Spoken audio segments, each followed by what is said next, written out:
Macmillan Audio presents Permanent Record by Edward Snowden.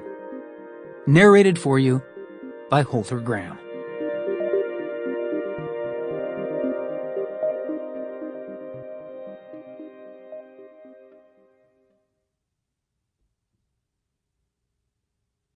Preface.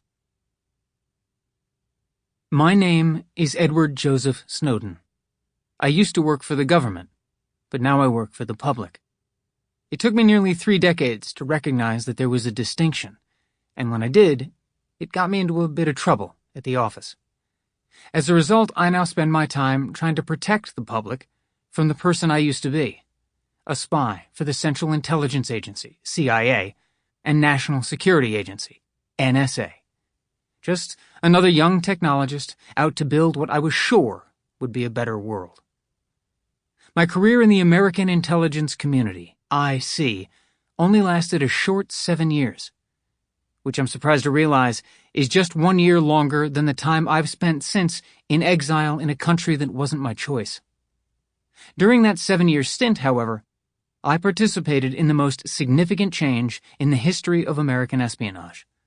The change from the targeted surveillance of individuals to the mass surveillance of entire populations. I helped make it technologically feasible for a single government to collect all the world's digital communications, store them for ages, and search through them at will. After 9/11, the IC was racked with guilt for failing to protect America, for letting the most devastating and destructive attack on the country since Pearl Harbor occur on its watch.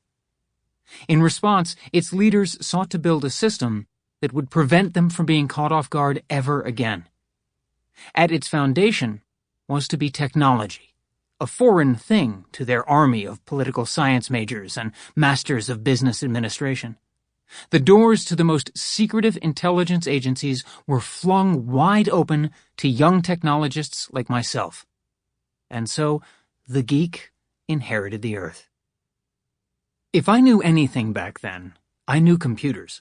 So I rose quickly. At 22, I got my first top-secret clearance from the NSA for a position at the very bottom of the org chart.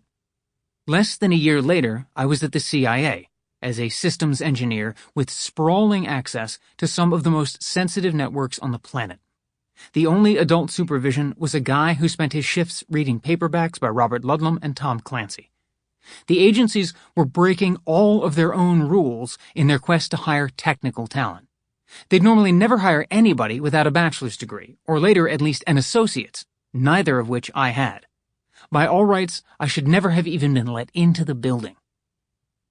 From 2007 to 2009, I was stationed at the U.S. Embassy in Geneva as one of the rare technologists deployed under diplomatic cover, tasked with bringing the CIA into the future by bringing its European stations online, digitizing and automating the network by which the U.S. government spied.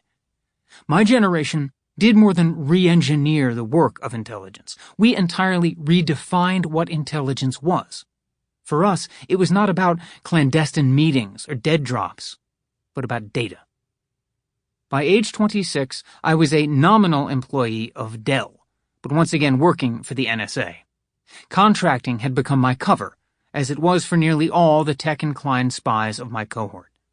I was sent to Japan, where I helped to design what amounted to the agency's global backup, a massive covert network that ensured that even if the NSA's headquarters was reduced to ash in a nuclear blast, no data would ever be lost.